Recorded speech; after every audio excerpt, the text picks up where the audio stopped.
मेरठ की गलियों से अभी होली का रंग उतरा भी नहीं था। कुछ गलियां नीली थी, कुछ गुलाबी थी, कुछ हरी थी तो कुछ पीली थी।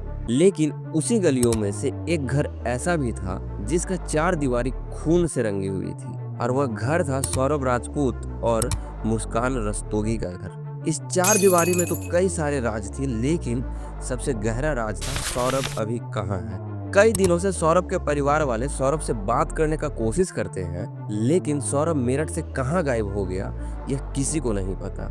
और ये भी नहीं पता कि उनका इस अनसुलझा सा रहस्य एक नीले ड्रम में छुपा हुआ है। और इस ड्रम से शुरू होती है एक ऐसी कहानी जो पूरे मेरठ को दहला कर रख दिया। एक ऐसी कहानी जिसमें प्यार है, ड्रग्स है, ब्लैक मैजिक है और मर्डर है, यानी सब कुछ शामिल है सिवाय इंसानियत की। दोस्तों, साल 2016 में सौरभ और मुस्कान एक दूसरे से लव मैरिज करते हैं। सौरभ मर्चेंट नेवी में नौकरी करता है और इन दोनों का एक 5 साल का प्यारी बच्ची भी है। सब कुछ एक लाइफ में परफेक्ट चल रहा है। सौरभ के परिवार वाले शुरू से ही इस शादी के अगेंस्ट में थे, लेकिन सौरभ मुस्कान से बेहद प्यार करता है और अपना घर परिवार, रुपया पैसा सब कुछ छोड़कर मुस्कान से शादी कर लेता है। अब सौरभ ने अपने फैमिली मेंबर के अगेंस्ट में जाकर शादी करा तो सौरभ और सौरभ के परिवार के बाकी सदस्यों के बीच अनबन शुरू हो जाता है, जिसकी वजह से सौरभ ने अपना अलग घर बसाने का निश्चय किया। चूंकि सौरभ मर्चेंट नेवी में था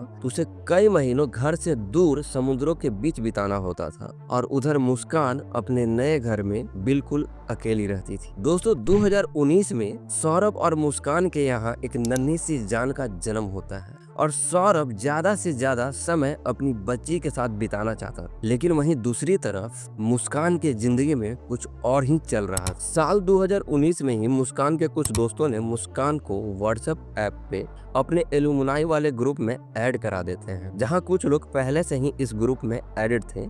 उन्हीं में से एक था साहिल शुक्ला, जो मुस्कान का पहला प्यार भी था। स्कूल समाप्त होने के बाद दोनों वक्त के साथ आगे बढ़ गए और अपनी जिंदगी में व्यस्त हो गए। लेकिन जब व्हाट्सएप ग्रुप में दोनों एक दूसरे से कनेक्ट हुए, उनमें बातें शुरू हुई, तो फिर से उन दोनों का अधूरा प्यार पूरा होने लगा।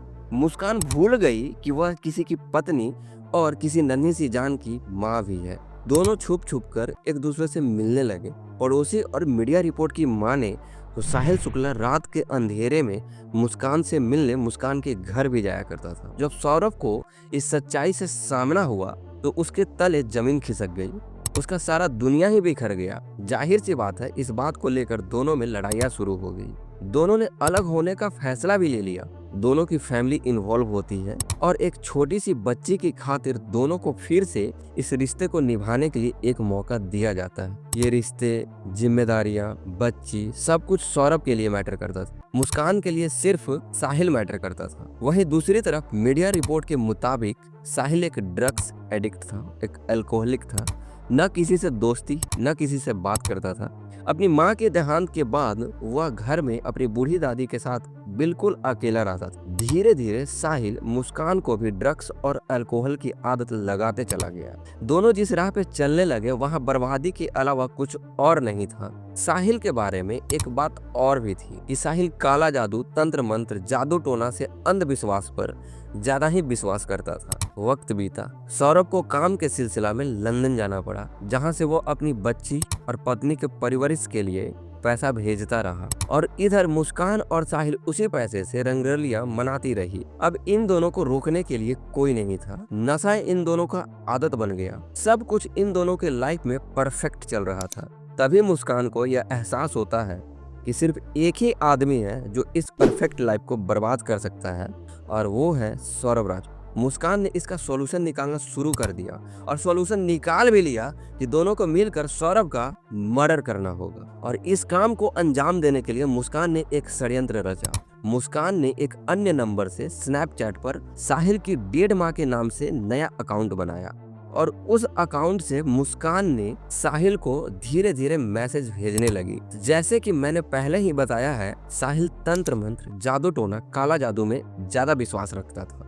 धीरे धीरे मुस्कान ने मैसेज के माध्यम से साहिल को यह यकीन दिलाती रही कि सारी मैसेज उनकी माँ सेंड कर रही है, जो उनसे कनेक्ट करना चाहती है और कहती है कि मुस्कान बहुत अच्छी लड़की है, उसे कभी परेशान मत करना, उसकी सारी बातें मानते रहना। साहिल इस अंधविश्वास की जाल में बुरी तरह से फंसते चला जाता है और मुस्कान इस बात का फायदा उठाकर उसे मैनिपुलेट करने लग रही। धीरे धीरे मुस्कान अपनी तैयारी शुरू कर देती है, चाकू, नींद की गोली, सब कुछ अरेंज कर लेती है।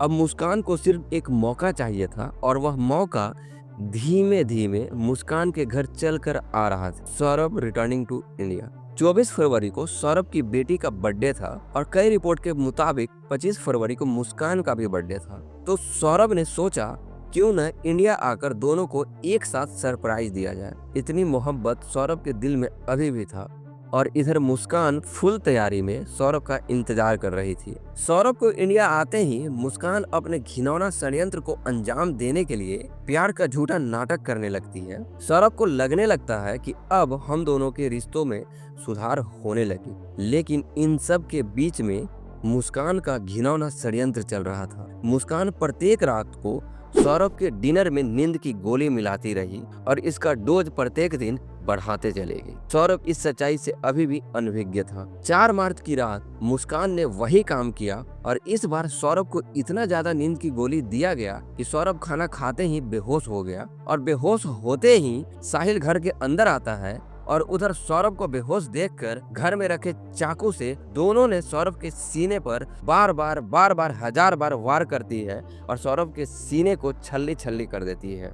अगले दिन 5 मार्च को सौरभ के बॉडी को ठिकाना लगाने के लिए साहिल ने अपने साथ एक ड्रम लाता है और उसमें रहता है 50 केजी सीमेंट। एक 29 साल का नौजवान सक्सेसफुल आदमी अपने ही घर में कंक्रीट बनकर दफन था और उसका कसूर सिर्फ इतना ही था कि वह एक लड़की पर बहुत ज्यादा भरोसा करता था।